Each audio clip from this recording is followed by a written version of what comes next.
Carnegie Town Hall, those of you watching us on CityLink, and those watching us at siouxfalls.org. We'll begin today's meeting with a staff report from Interim City Clerk Sue Rouse. Sue?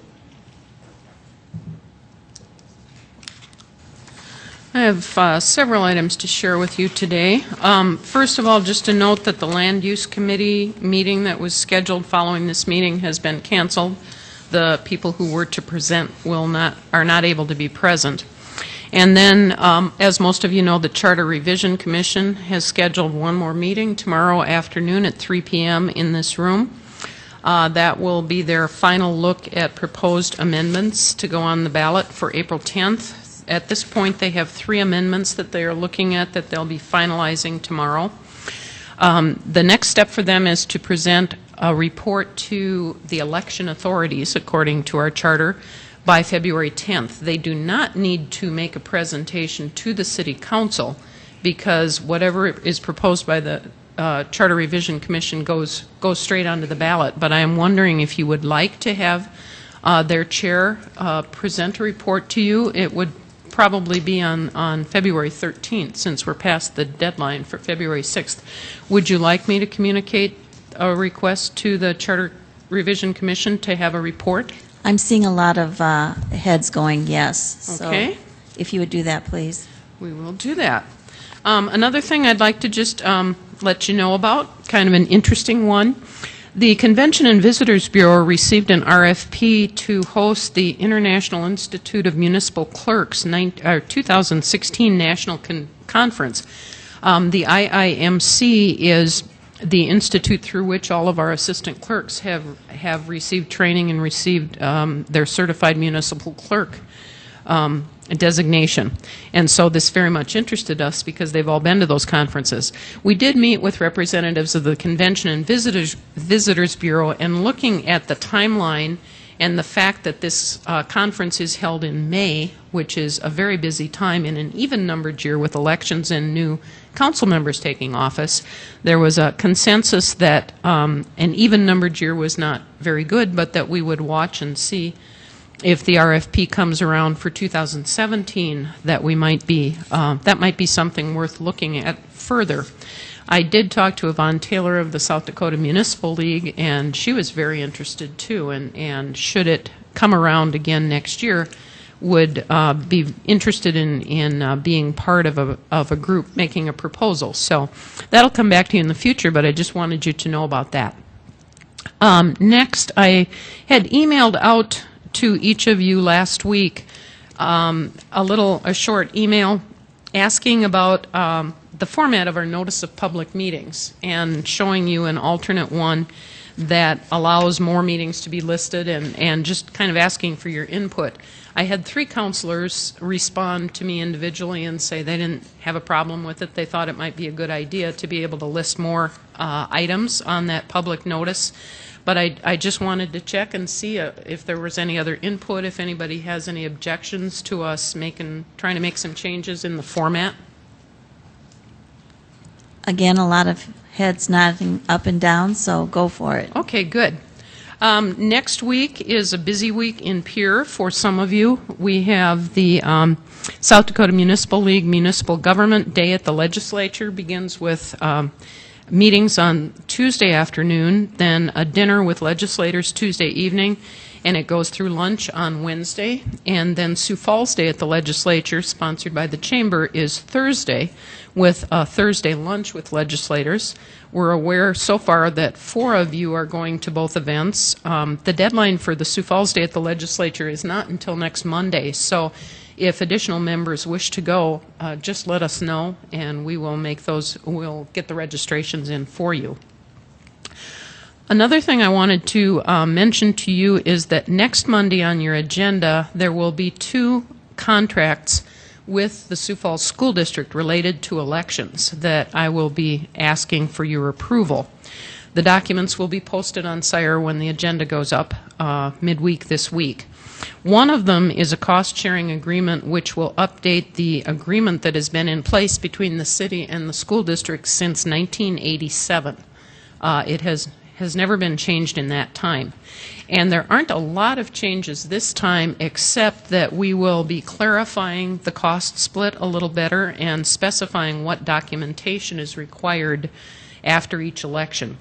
The school district is still in this agreement agreeing to do a very large amount of the work of planning the elections, getting the workers, getting the election sites. The city will continue to publish the legal notices, get the ballots ordered and get the ballot layout, see to the packing of supplies and so on. It's very much a cooperative effort, but after 25 years, it's time for a little bit of an update. The one thing that may raise your eyebrows a little bit in it, and the reason I'm bringing it up now that makes it a little not so routine, is the school district wanted a provision in there that they will pay no more than the cost of a standalone election. In 2010, the combined election cost a very large amount of money. It cost more than the school district would have paid had they just had a standalone election. Their rationale is that the only reason to combine, besides trying to encourage turnout, is to have cost savings. And so when you end up with an election that costs more, they don't want to be part of that anymore. Looking at what they spent for their last standalone election last year, because I did ask for documentation of all their costs, I have no worries whatever that we will be able to come in with a combined election that costs less than or less than twice the standalone amount then that would be split between the two. But I wanted you to have a little explanation of that so you weren't surprised when you saw it in print. These agreements have been reviewed by Dave Fifley and Scott Rust of our purchasing department, and they both think they're fine. We decided jointly that while these could have just gone to the mayor for approval and to have you notified of them on the consent agenda, because they deal with duties and costs specific to the city clerk's office, I felt strongly that it should be the council that should approve them. And so that's why you will see them on your agenda next Monday. Next, legislative update. The legislature has been in session a couple of weeks, and I wanted to update you on bills that are related to your priorities for legislation this year. The City Council set 5 legislative priorities, and there are specific bills in this year that are related to 3 of those 5. And among those are Senate Bill 174, related to the 911 surcharge. This would raise the surcharge maximum from 75 cents to $1.25. It would revise the collection and distribution, so the money would go first to the State Department of Revenue and then be distributed back to the local public safety answering points. It would provide for point-of-sale collection of fees, 911 fees, on prepaid wireless cards. So if you go to the store and you buy one of those prepaid cell phones, you would pay a 911 fee rolled into that. And it would provide funding for upgrading of 911 emergency services. We initially had a little bit of a concern about this bill because of the fact that the money is going first to the state and then being divvied back out. Darren Ketchum reported to the Metro Communications Agency Board last week that he participated in a meeting with the Sheriff's Association and the sponsors of the bill, and they negotiated an amendment that Darren feels will protect the local PSAPs and will provide a bill that has a good possibility of being passed. Because you can write as favorable a bill as you want, but if it doesn't have a chance of passing, that's not much use. There are a lot of indications that this is the best chance we've had in years to get that 911 fee raised for the first time, I believe, since 1989. So this is an important one to watch. Senate Bill 99, you may have read in the paper today, is the one that would allow temporary suspension of liquor licenses. Councilor Jameson was quoted in the paper on that today. And this would kind of meet one of our concerns, which was what control do local governing boards have over liquor licenses, particularly when there have been violations. also from reading in the paper, it looks like there's going to be opposition to this from the Retailers Association, so this one might be one that we want to focus on and encourage our legislators to support. That's Senate Bill 99. Senate Bill 58, the one on voting centers that I went to appear to testify on a week ago Friday, that has passed the Senate unanimously and is waiting for a committee hearing in the House. So things look good on that one. In addition, there's a few others that might be of interest to you. Most of you should have received a notice from, or an email from Yvonne Taylor of the South Dakota Municipal League last Friday about Senate Bill 89 relating to special assessments that the Municipal League was very concerned about and was encouraging its members to contact legislators over the weekend. That one had committee hearing this morning and was sent to the 41st day in committee. So that one looks like that was a success for municipalities who were concerned about it. Senate Bill 163 has to do with regulation of family daycares. And you may remember that when we were looking at what might be your legislative priorities, Jill Franken of the Health Department had suggested that that's something they were interested in. And she is watching this one very closely. I asked her what if that met their needs, and she just reported back to me that they are looking at it very closely to see how that would impact our daycare ordinance revisions that will be brought to the Public Safety Committee very soon. The last one of some interest might be House Bill 1178, which has to do with the disposal of zoo animals. Remember that topic? That one, even though you did not set that one as one of your priorities, that's one that would allow lending of zoo animals and would allow selling of zoo animals without formal approval. So that one I think is a good one. Bills need to pass the first House, or the House or Senate, the House of Origin, by Tuesday the 14th, so 2 weeks from tomorrow. So we have a couple more weeks to see which bills really are going to get serious consideration, which are going to make it to the second House. There are legislative coffees the next 2 Saturdays at the Holiday Inn City Center, starting at 10 in the morning. And there was a huge crowd this last Saturday. And next Saturday, it will be the legislators from Districts 11, 12, and 15. The following week, it will be 9, 13, and 14. And so if you have anything you want to communicate to your legislators, that's one good opportunity to do it. That's my legislative part. I have 2 other things, but are there any other questions so far? Any questions of Sue at this point? If not, go on. Okay. The last 2 things I passed out to you, there was some discussion a couple of weeks ago at an informational meeting about public input, about, and the question was raised, how do other governments do it? And so I did some researching on the internet, I did some calling and emailing of various governments that are comparable in size to ours and that are used by our HR department, for instance, when we do comparable studies of wages, that sort of thing. And so I gave you a spreadsheet that has information on it. And I have to say that it was interesting to me that apparently our community standards here are toward much more openness and public input than you find most other places. Because I kind of arranged these from the ones that encouraged public input the most down to the ones that just say absolutely no. And you'll see right at the top, City of Sioux Falls, Minnehaha County, Sioux Falls School District, and Sioux City, Iowa are the ones that I think really are quite open to public input. And I put when it was scheduled during the meeting, did they have to sign up in advance? Does the board respond to citizen comments? And there's a variety of things, but it was interesting to me. We have some that you don't have to sign up in advance. Sioux Falls School District and Cedar Rapids, Iowa, you have to sign up before the meeting starts. Des Moines allows public comment, but you have to fill out a request to speak form by Wednesday noon prior to a Monday meeting. So that's not exactly too spontaneous there.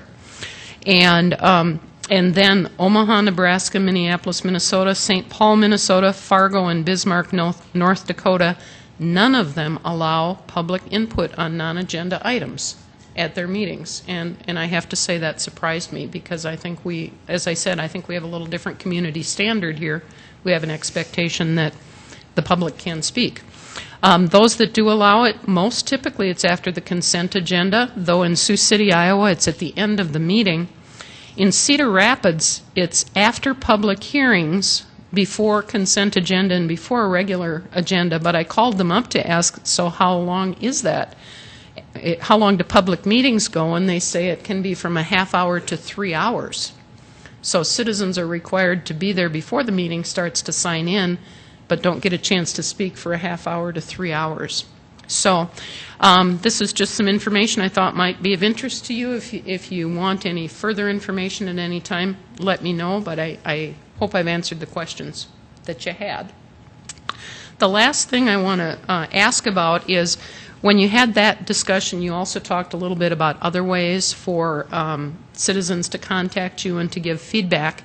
And we did put the brochures over there that have your names and contact information, so if somebody wants to contact you directly, they can. We also, Denise had made up these comment sheets for potential use at the Urban Ag Committee, and you had talked a little bit about comment sheets, and we wondered if you would have any interest in having something like that. And we've just got a couple samples here, one that doesn't have a name, one that asks for a name and contact information so you can respond to the citizen.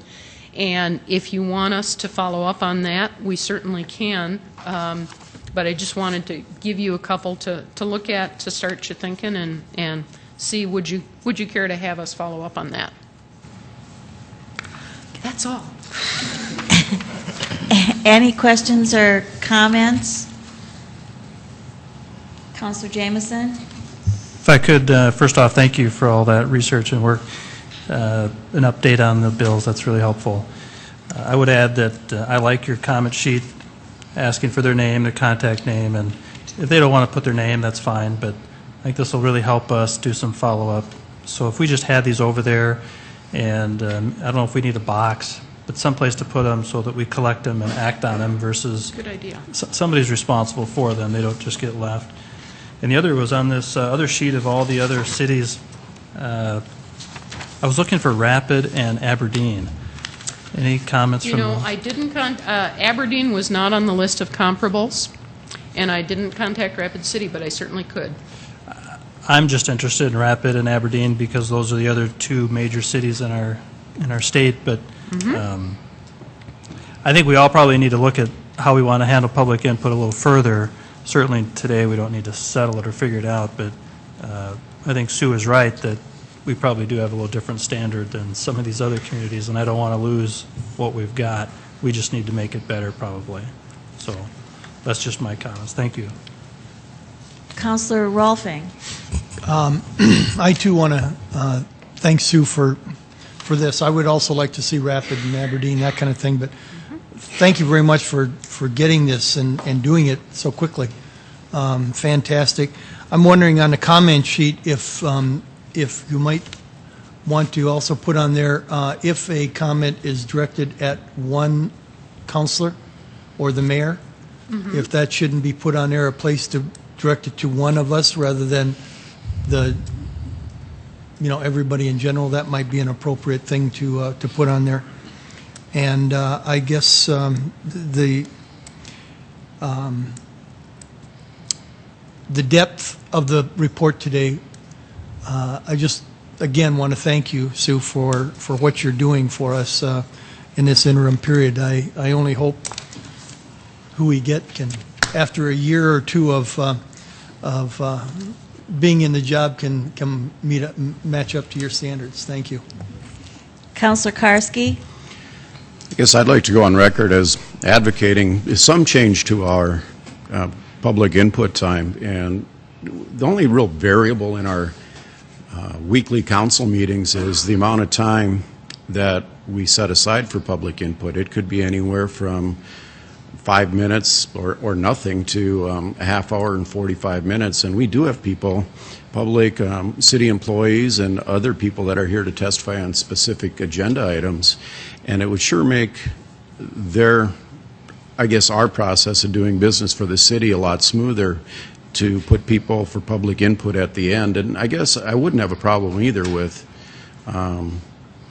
where it says must citizens sign in.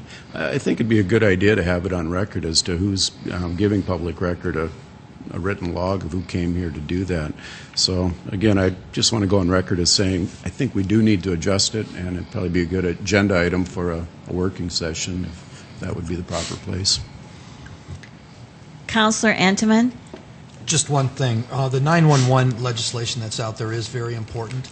I know Dean Ketchum, the director of the Metro Management Group, has kept Greg and I, Councilor Jameson and I, quite involved, quite informed as far as his efforts in this legislation.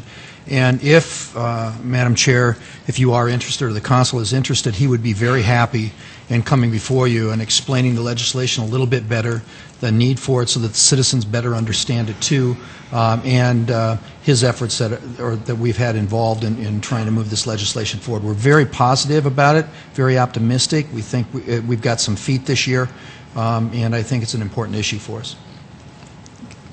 Counselor Erpenbach? Counselor Entenmann, would that be I think that's a great idea to have him come. Is it at a point where we need to encourage people to contact their legislators about that item specifically? I mean, we've been kind of watching it, sort of in the mist. I think it is at that point. I think the amendments was supposed to be introduced, and I think it is at the point that we need to have that encouragement. And I was thinking if there's an informational meeting coming up soon, it might be an opportune time for him to step forward. But I think we need to move forward with this. I think it's got momentum. It's got some legs in Pierre. Counselor Rolfing? Yeah, I wanted to comment, thank you, about the commenting, or the public input piece. Are we going to discuss that at our next working session? We sure can. I would encourage us to do that, because I have another idea that I think might work as well or maybe better than Mr. Councilor Karski's idea. So if we can make sure that we get that on there so that we can discuss it fully. Thank you. Any other comments? Counselor Entenmann, I will ask Mrs. Rouse to schedule something for the informational meeting on the 13th. I don't know how quickly this will be going through That's what the I'm legislature, but That's good.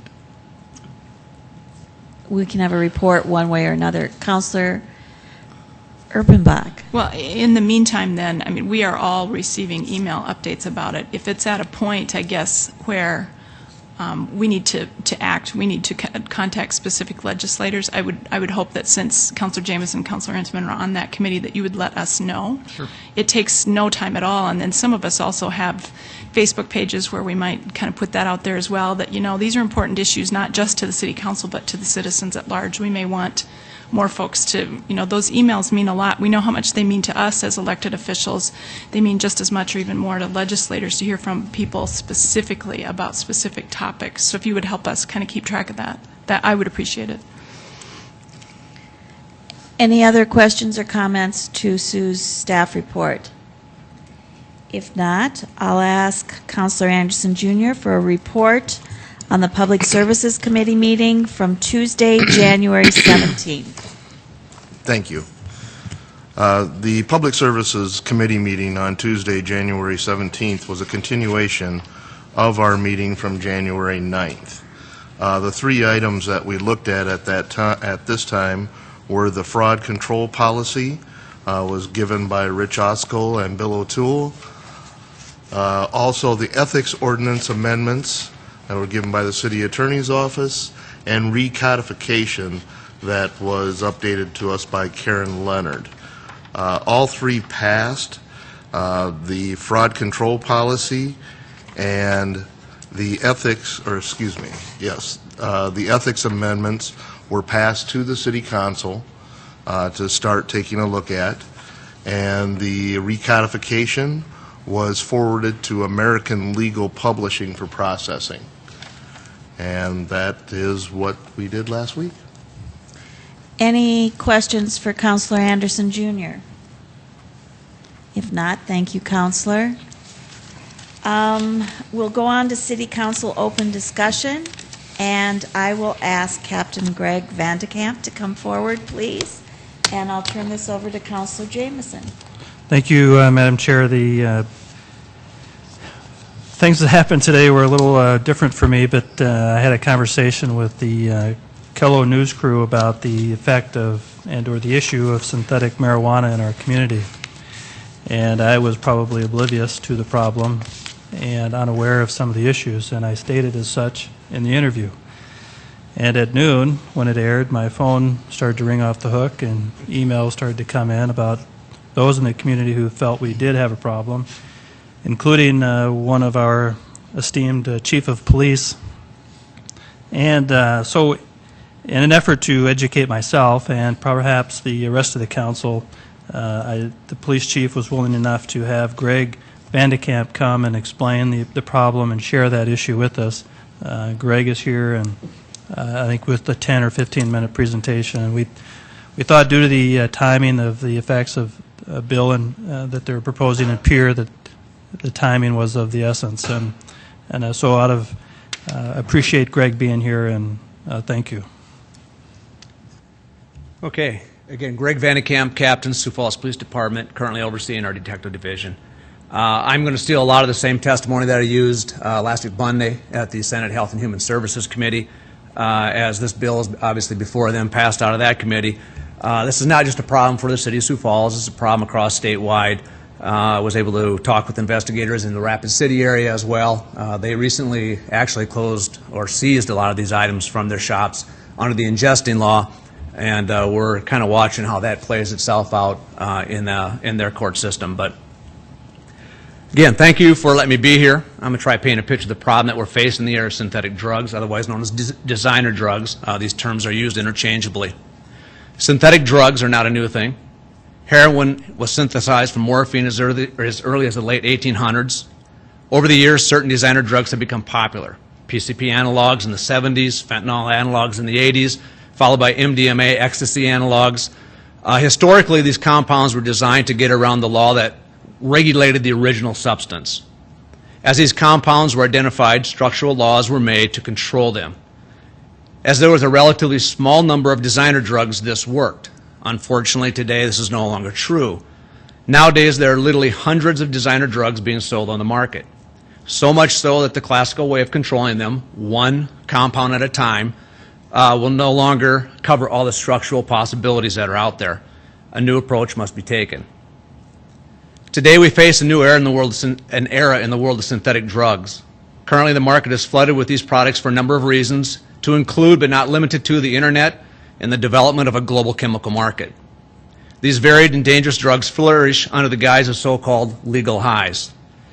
These drugs are marketed as legitimate products such as herbal incense, aromatherapy potpourri, bath salts, and even plant food. Often these products claim not to contain certain chemicals in an effort to show compliance with a state's law. Example would be a package that says product does not control JWH 1822, whatever the state may have banned. When in truth, very little is done by way of product quality assurance. Almost all these products contain labels claiming not for human consumption. The product packages say this, websites where you can buy them announce this, and businesses tell each customer they sell them not to ingest them. The truth is they're being consumed and everybody knows it. The known effects of these legal drugs include hypertension, increased heart rate, chest pains, agitation, hallucinations, paranoia, delusions. Incidents of violence, suicide, accidental overdose, and death have all been linked to the use of these drugs. What has been the direct effect on our community? I can only give you the short-term problems that we're seeing. Those involving immediate medical issues, burglaries committed against the very businesses that sell these products in our community in an attempt to steal these products. We actually had 6 of those since November of 2011. We even had a robbery of an individual on January 7th that suspect made and turned right around and bought some more of these synthetic drugs with the proceeds of the robbery. It was a juvenile victim of that robbery. Today I would like to take this opportunity and focus on what is occurring mostly with our schools and the issues facing our school-aged teens. Both within and outside our schools, we have seen an alarming rise over the last year in cases relating to the use of designer drugs. I would like to give you a snapshot of what we've seen in just this school year. This will be September 2011 to today. It is important to note that these incidents occurred both in schools and outside of schools, at public schools and private schools, middle schools, and high schools. What I have is 22 cases. I'm not going to read all 22 cases for the sake of time. 14 or over half of these cases have occurred in just December and January of this year. So again, we're seeing these things increase and the use of them pick up. September 2011, 16-year-old was was brought to the school nurse because he was stumbling incoherent and had garbled speech. Standard drug screens came back negative, and 2 weeks later he was brought back to the hospital for the same reason. Synthetics drugs were suspected in this case.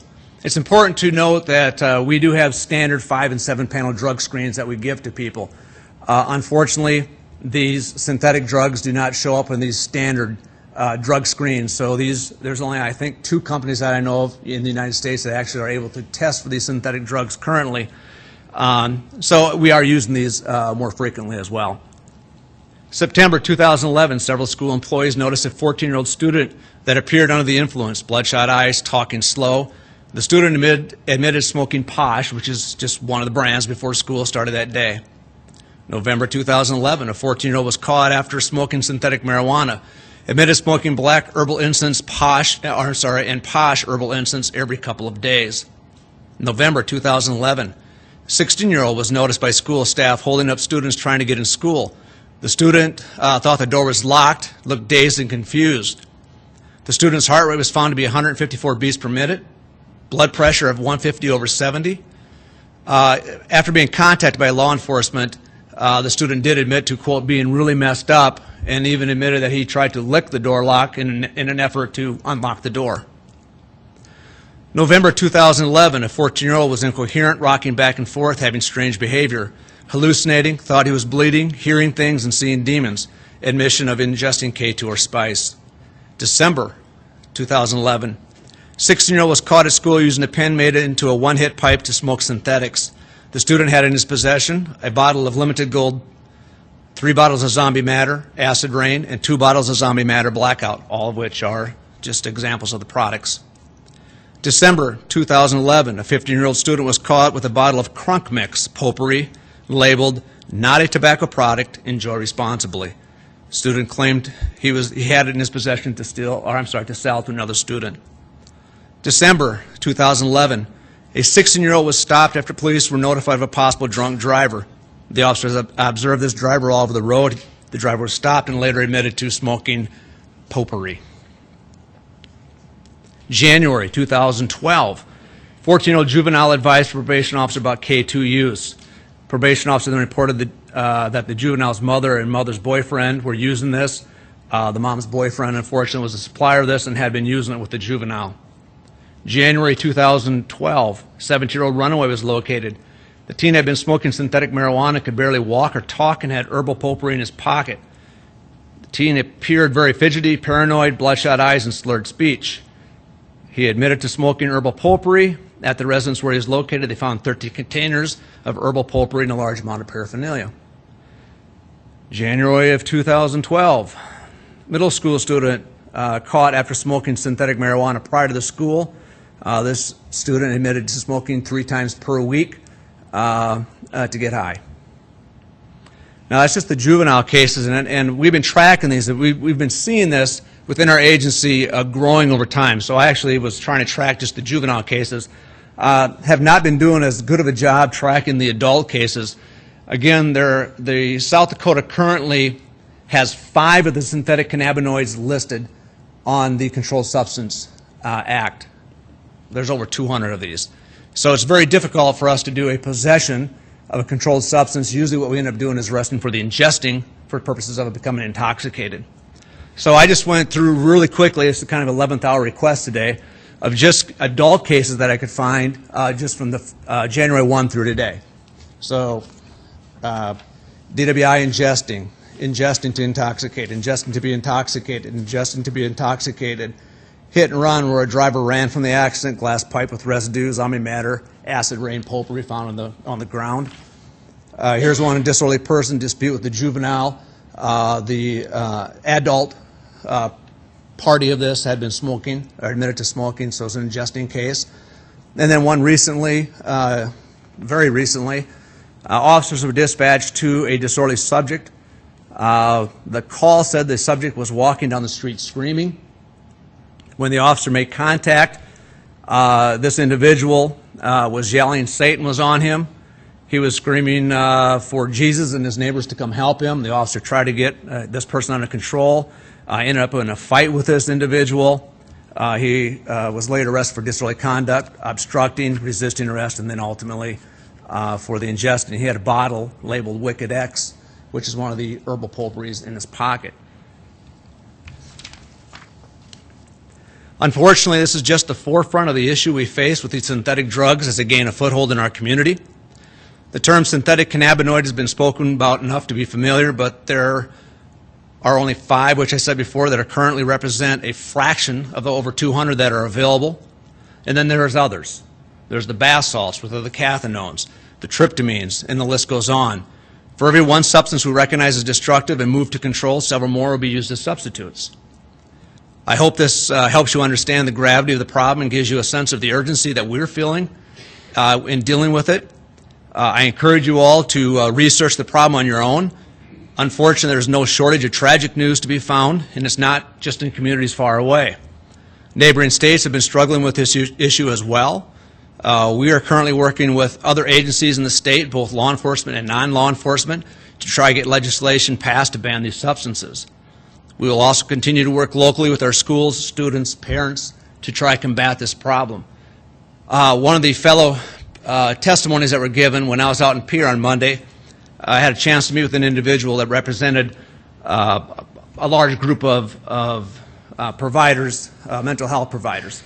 And they had said that they are seeing a rise in cases relating to juveniles and young adults with severe psychosis relating to the use of these products. So again, it's not just from a law enforcement standpoint, it's very much from a health standpoint that we fear the long term. Thank you. Questions? Questions for Captain Van de Kamp? Yes, Councilor Karski? You mentioned the term ingesting for the purpose of intoxication, is Correct. that? What's the fine for that now? That's a Class 1 misdemeanor. What It does that mean? varies. Varies, okay. What would the force of the law be if you were to change it to possession? Would it change from a Class 1? Well, again, currently there is a possession statute in place where there's 5 of these substances listed. That is a felony because they are Scheduled 1s, which means they have no medical value whatsoever. They have a very high propensity to become addicted, so they would become a felony. The possession is still there, and there's also the ingesting. Okay. If that answers your question. We go from a misdemeanor to a felony, a pretty serious step up. Well, currently there are 5 that are listed already, yes. These are just adding these additional ones to that. Yes, okay. Yep. Thank you. Other questions? If not, thank you. You bet. Mr. Karski did address that a little further. Probably the biggest issue we're finding right now is that they're sold openly within Sioux Falls. There are smoke shops, and I think the biggest benefit of seeing these banned is the fact that they wouldn't be sold just so openly in our smoke shops and given them such readily accessible to our youth. Thank you. Thank you. Other City Council open discussion? I have one item. Due to the lack of agenda presentations next week, we will be canceling next Monday's Informational and Fiscal Committee meeting. But remember to come for the 7 o'clock City Council meeting. Anything else? If not, we'll go on to our presentations from today, and we'll begin with an internal audit report. Rich? Good afternoon, City Council. Rich Oaksall, Internal Audit. We have one audit report to share with you. It's the Neighborhood Redevelopment Audit. You should have a hard copy in front of you. Occasionally we have reports that we do and we don't have an audit recommendation.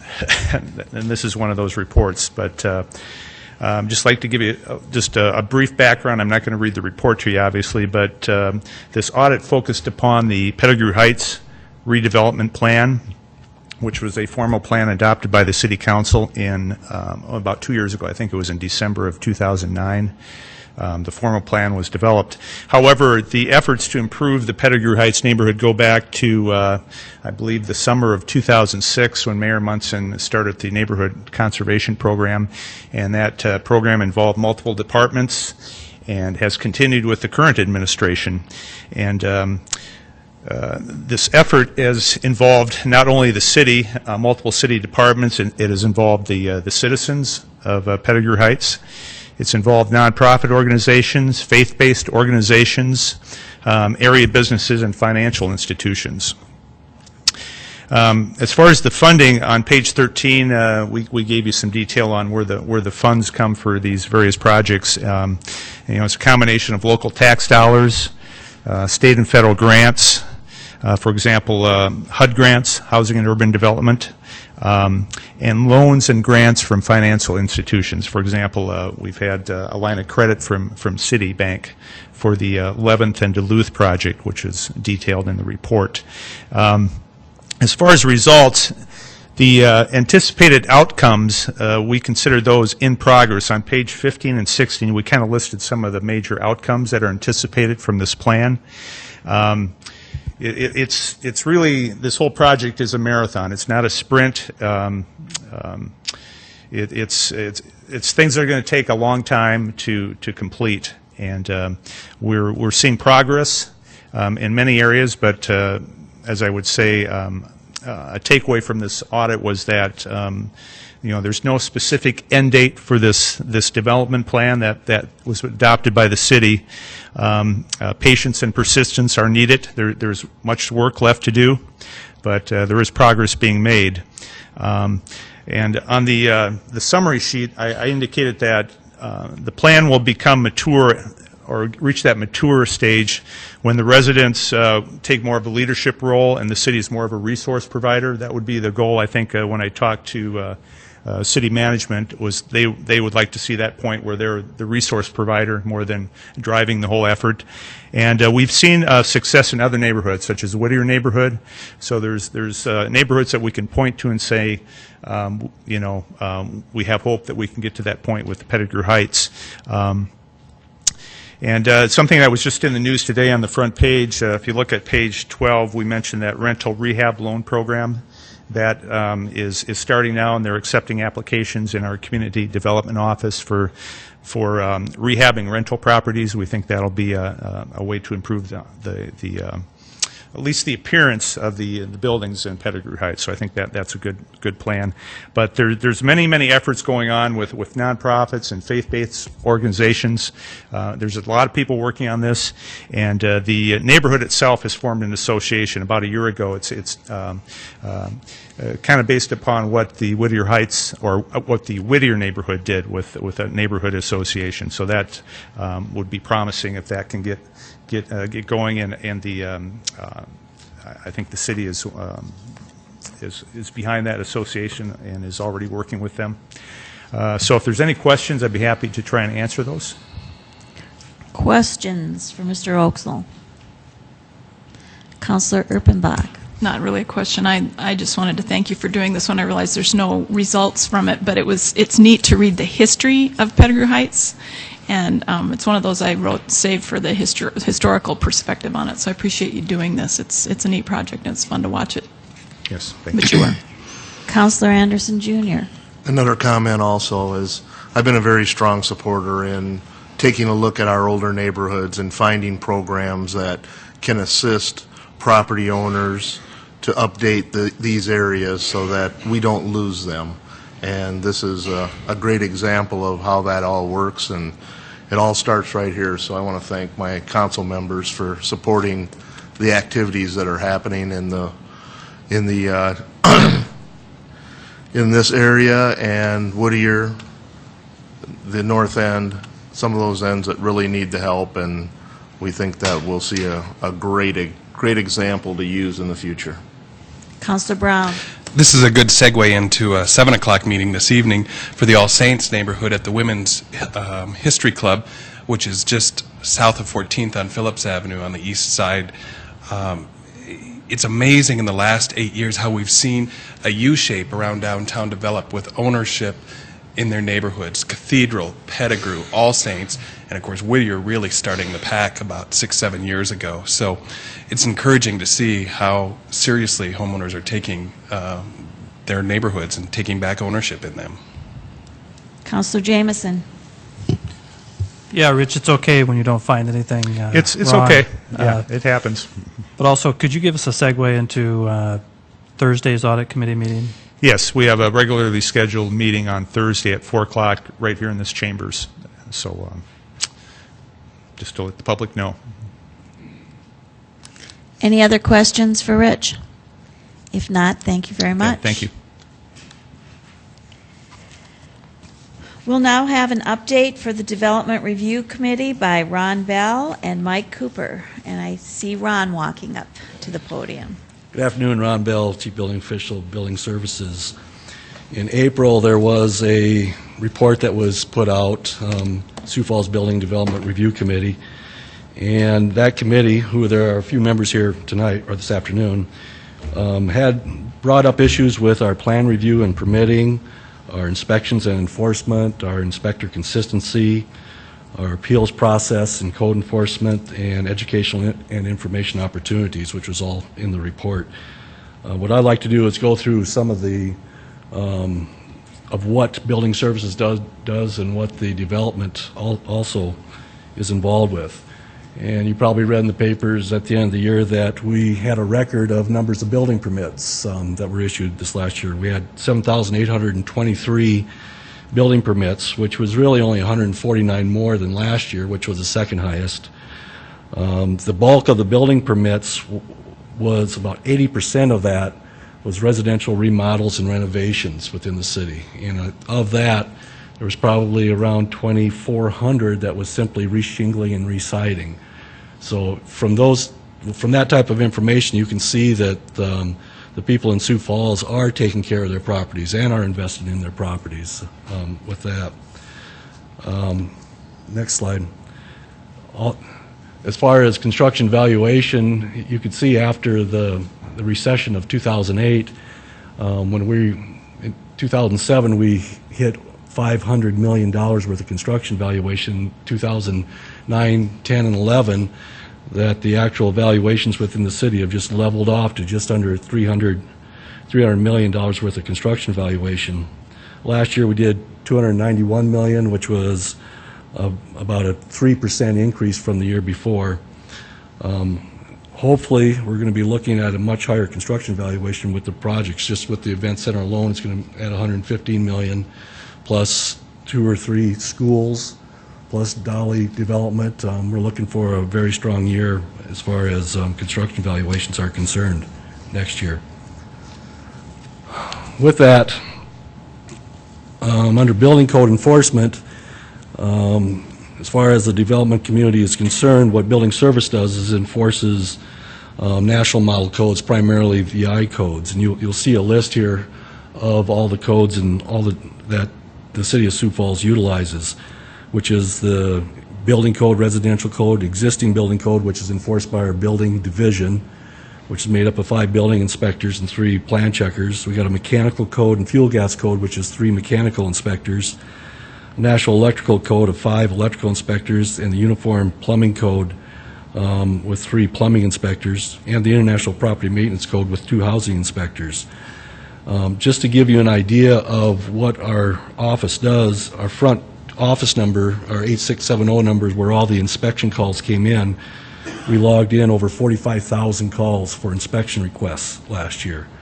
As far as number of inspections between building, electrical, plumbing, mechanical, and housing, we were just 41,600 of actual life safety inspections that we do in the field with our inspectors. So, and that is face-to-face, day-to-day of dealing with not only architects and engineers, but primarily contractors and homeowners.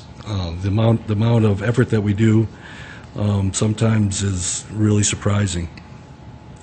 As far as revenues, as building services is concerned, we took in just under $2 million worth of revenues, whether it's building permits or inspections, with a total revenue last year from planning, building services, and zoning around $2.3 million.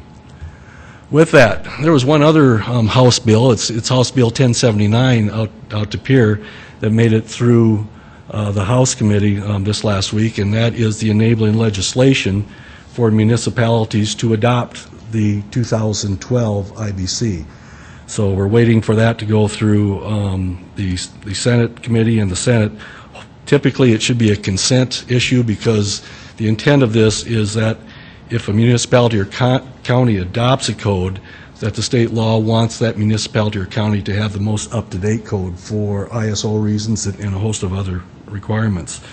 So with that, you'll be seeing me again later in the year looking at the adoption of the 2012 building code, residential code, existing code, mechanical code, property maintenance code, and also the fire prevention here will be here for the 2012 International Fire Code. We will go through the process like we always do of trying to get as much information out to the public and input to review our ordinances with keeping in mind that we're trying to keep to a level of safety that's in the code, but also deal with affordability issues. With that, one of the issues that was brought up with the committee was about the education and the amount of information that we put out. With the residential, with the Home Builders Association within the city, we're just talking with Todd Anowski, who's with the HB here today. We're starting to organize the times that we're going to meet with the Home Builders Association to deal with those changes that are in there. Once we have our ordinance in effect, what we do is instead of expecting 600 residential contractors to buy a building code, that's just not realistic. What we've done is that we've took all the light frame and life safety constructions and put them into a handbook. And that handbook is presented to, well, I think we're up to around 658 licensed residential contractors. So as far on the residential side, I think we're ahead of the curve because I don't know of any municipality around this country that goes to this extent to at least get this type of information out to the residential builders. As far as the building code is concerned, March 22nd, we have Doug Thornburg from International Code Council that will do a presentation on the significant changes to the International Building Code. And he's doing one seminar in Rapid City, another seminar here in Sioux Falls. And that's primarily attended by building officials, contractors, and architects, and we get up to around 70 and 80 people. He does an excellent job letting everybody know what the changes are as far as the codes are concerned. Another thing that our office does is licensure requirements. You'll see up here is a list of all the licenses that building services administers. I guess the count here for residential building contractors is 654 of them that are out there. Mechanical contractors is just over 100, electrical are 95, master plumbers are 80. But if you include the journeymen, the apprentices, all the maintenance type of subcontractors that are in here, Tanya Hovelt at our office administers 2,294 licenses within the city. One aspect of those licenses is the bonding requirements. City ordinance requires certain amount of bonding, which means that if a contractor fails to do a correction, then that homeowner has the ability to access that bond to have another licensed contractor come in and make it right.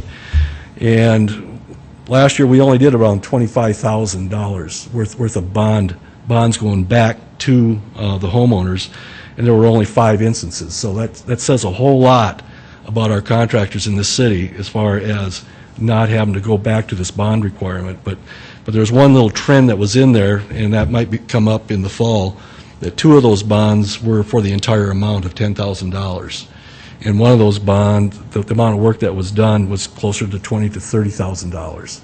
And all that we could give them back was the $10,000. So that's a discussion that we might have to have with our home builders and with the council of seeing if those bonds are adequate. Just keep in mind, we don't use the bonds very often, but $10,000 doesn't go very far.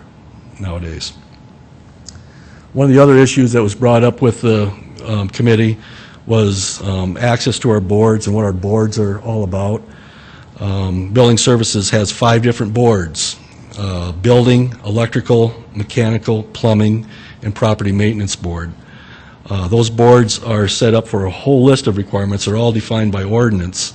But the primary thing is that if you disagree with an interpretation of the building code or the electrical code or plumbing, you have the ability to go to a group of peers to see if those peers agree with the interpretation of how we're doing with that code.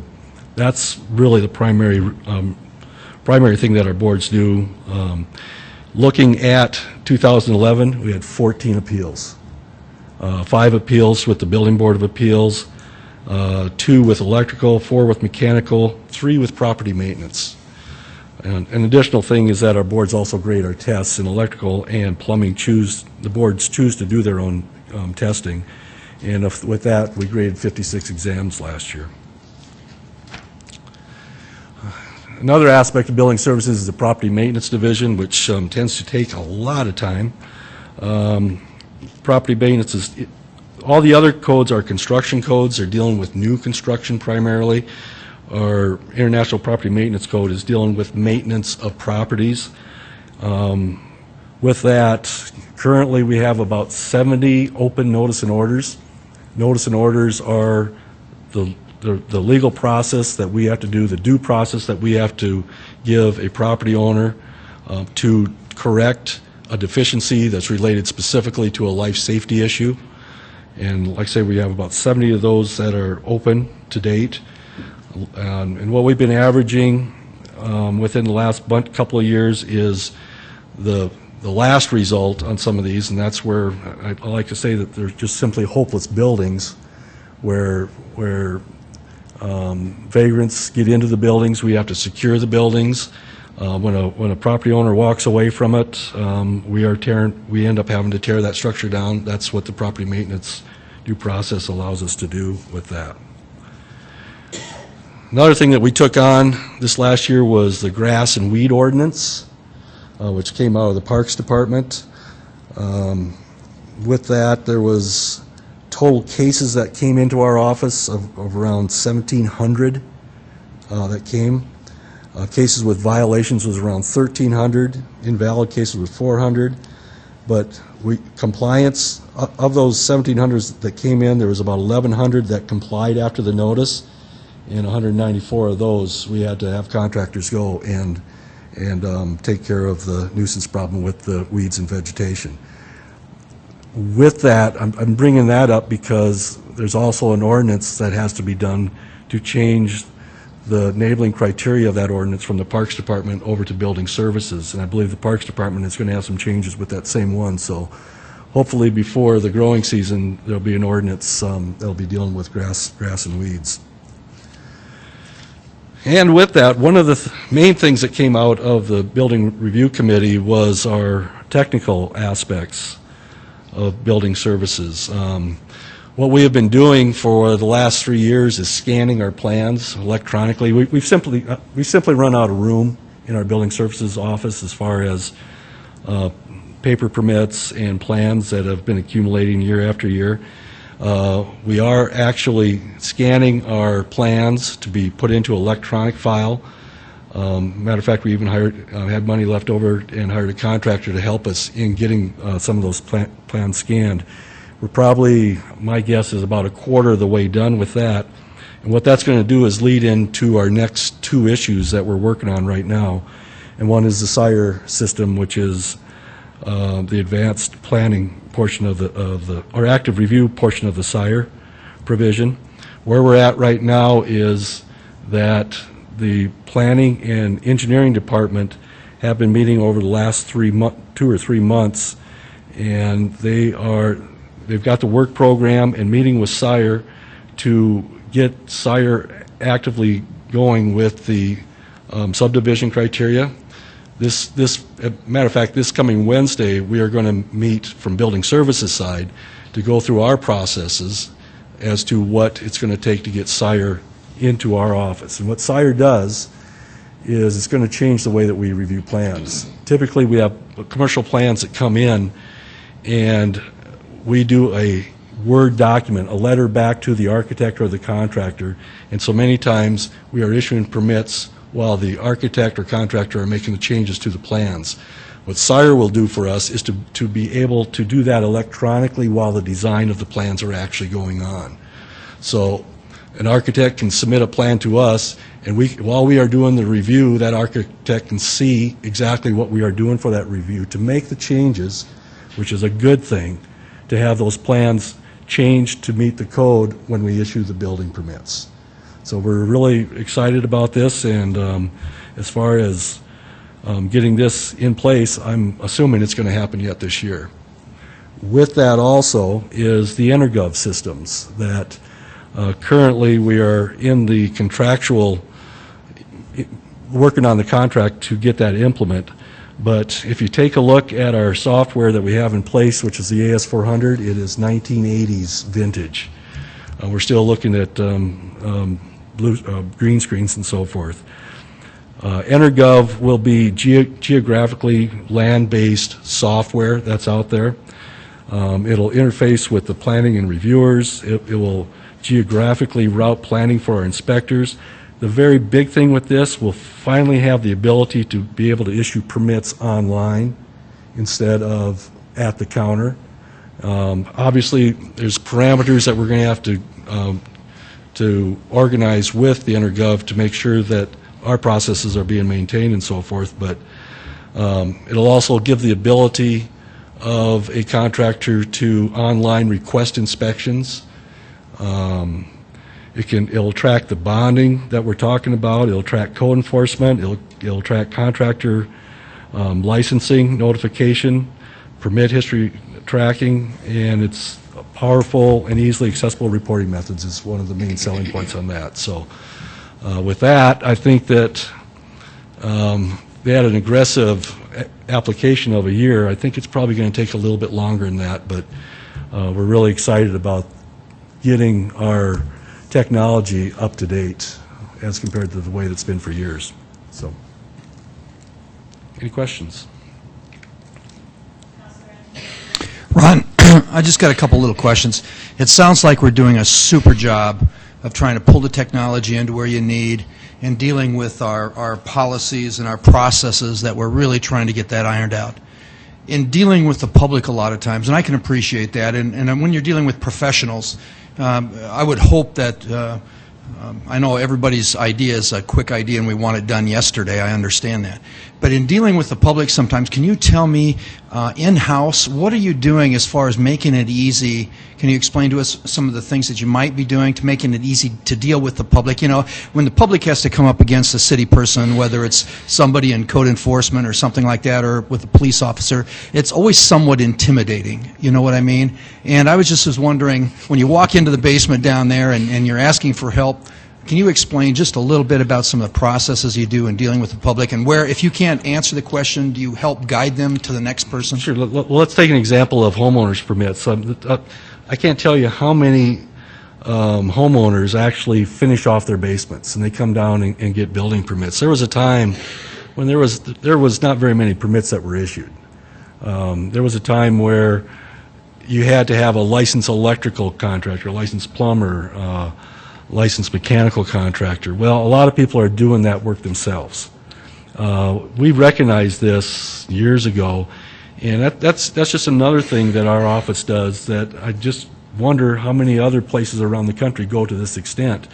We put together, instead of a handbook, we put together lists of every code requirement that's necessary for electrical systems, for mechanical systems, for plumbing systems. When they come in and they obtain those homeowners permits, they're walking out with those code requirements, plus every other criteria as to when to call for inspections and all that. As far as customer service, we try our best. I mean, again, when you're dealing with tens of thousands of inspections, and a very large portion of those inspections are in somebody's house, we're very cognizant of making sure that we treat them with respect, and hopefully I don't end up with getting the calls from somebody as to the way that their inspector treated them, which I tend to get. Very good. Thank you very much, Ron. Counselor Anderson Jr. Number one, the International Resident Code Book. If a regular citizen wanted to take a look at that, is that available online that they can download maybe in a PDF format or just look at online? No. The I-codes are all copyrighted, so you won't find the I-codes online. On the other hand, we sell these. So if anybody wants, and we choose not to put these online because these are copyrighted material straight out of the I-codes with all of our local amendments and local changes. So any information that we have in our office, whether it's handouts, anybody is welcome to that. And that's another thing. The handouts that we have in our office are online as far as the residential homeowners' criteria for basements or a lot of, somebody want to do certain things in their structure. We have that online, but not the actual codes because the codes are copyrighted. Okay, and then this is more towards leadership here. With one of the things that Ron brought up was SIRE. Could we maybe look in our future meetings to maybe get an update from Media Services, how this is, the implementation of this system is being done? It's something the council championed, and I think that I'd like to get an update on that, how that's going through the rest of the administration now. We'll get that scheduled. Thank you. Any other questions or comments for Ron? If not, thank you very much. If there's no other business to come before this body, this meeting is adjourned.